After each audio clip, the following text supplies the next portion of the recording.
Hello viewers, good day.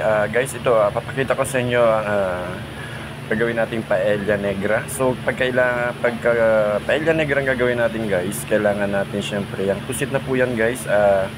Half kilo po yan. Syempre kailangan natin yung ink niyan, yung kanyang ata ng pusit. Kailangan natin save yan, itabi.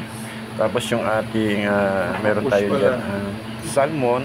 Yung belly po ng salmon, yan po ang gusto ng ating boss ko. So kaya kailangan natin yung yan. Tapos meron ako nilagay dyan din na shrimp. So with also my partner guys, siya ang ating mag-assist sa atin ngayon, si Clarence. Yan po yung aming OJT na si Clarence. So yung binilagyan po namin yan ng vegetables. Yan po si Clarence guys, OJT po yan. So siya po yung aking pinagawa niya. So ina-assist ko lang siya kung paano gagawin step by step. So guys, nakikita nyo dyan yung ginawa namin sa paellera po yan. Yung paellera po natin, hindi siya yung teflon na paellera na yung stainless po yan ginamit namin na paellera. So dyan po namin dinirect at niluto dyan yung aming bigas na Japanese rice.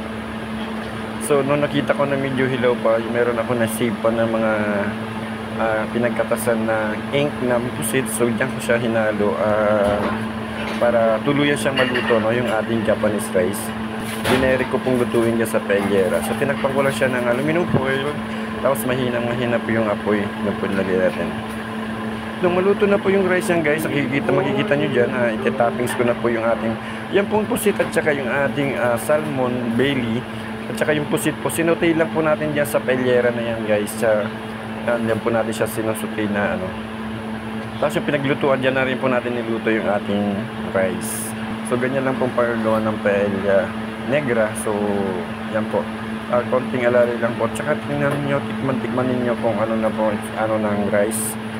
Pagka okay na, so yan, i-set up nyo na po at i-arrange na po yung mga seafoods, yung mga toppings po sa ibabaw ng paellera para maging maganda naman po yung ating paella negra. So yun po, kung wala naman po kayong mga rice na ganyan, pwede naman po kahit yung ordinary rice lang kung saan po kayo mas komportable.